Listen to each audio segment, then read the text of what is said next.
Los átomos se van a combinar para formar compuestos químicos, en este caso inorgánicos. Se clasifican en binarios, aquellos que poseen dos elementos, como por ejemplo el cobre y el oxígeno. Ternarios, aquellos que poseen tres elementos, como por ejemplo el magnesio, oxígeno e hidrógeno.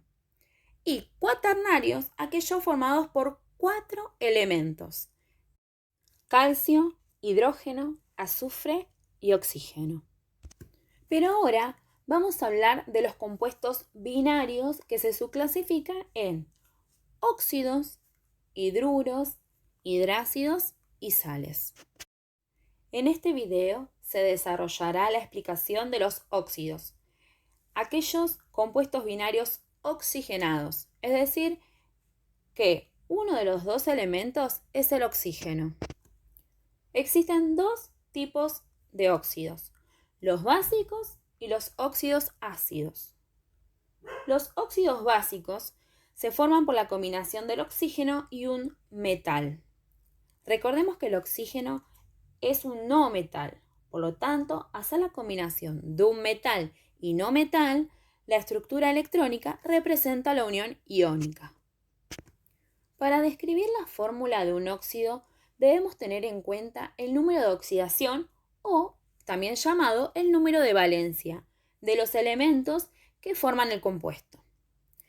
El del oxígeno es -2 y el del metal varía según la naturaleza del mismo. Vamos a ver un ejemplo que nos va a ayudar a comprender el procedimiento que tenemos que tener en cuenta para realizar la fórmula teniendo en cuenta el número de oxidación. Recuerden que el número de oxidación o de valencia es el número de cargas que tiene un átomo de una molécula.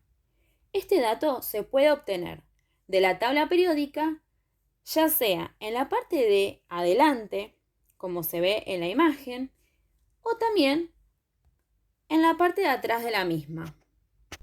Como verán, algunos elementos tendrán 1, 2 o más números de valencia. Otro detalle es que algunos tendrán número positivo y otros negativos.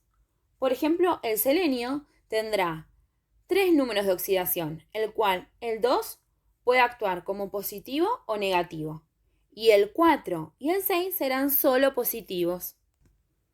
Ahora bien, ya sabiendo esto, observemos este caso, esta molécula representada por dos átomos de sodio y uno de oxígeno.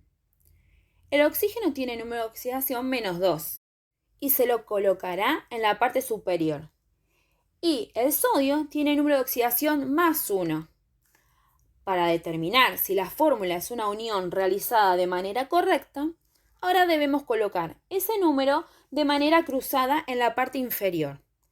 Es decir, en donde colocamos el número de atomicidad, entonces se debe multiplicar luego el -2 del oxígeno por el 1 que da como resultado -2.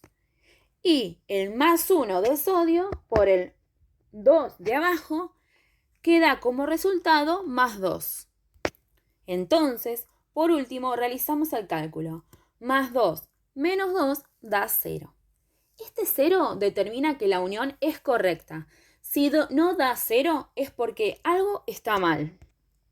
Este procedimiento lo debemos realizar siempre en los compuestos binarios para equilibrar la cantidad de átomos de una molécula. Esto permite hacer también correctamente la estructura de Lewis. Por último, los óxidos ácidos se forman por la combinación de un oxígeno y un no metal. El oxígeno, con número de oxidación -2, no metal, se unirá con un metal, originando una estructura electrónica covalente. En este caso, como ejemplo, tenemos al carbono, que es un no metal, con el oxígeno. Su fórmula química está representada por 2 átomos de oxígeno y 1 de carbono. Si empleamos el mismo procedimiento que el anterior, debemos bajar de forma cruzada los números de oxidación. Pero, ¿qué ocurre en este caso? Porque ahora en la parte inferior de cada átomo es distinto al de la fórmula original que conocemos todos. Y esto se debe porque ahora en la parte inferior de cada átomo, lo que acá debe ocurrir es que una vez que cruzamos y bajamos el número, al ser ambos pares, el número de atomicidad se debe simplificar. Tomo un mínimo común múltiplo, el 2 en este caso, y divido. 2 dividido 2 es 1, 4 dividido 2 es 2. Después debemos seguir con el paso de la multiplicación y establecer si la unión es correcta como figura a continuación en la imagen.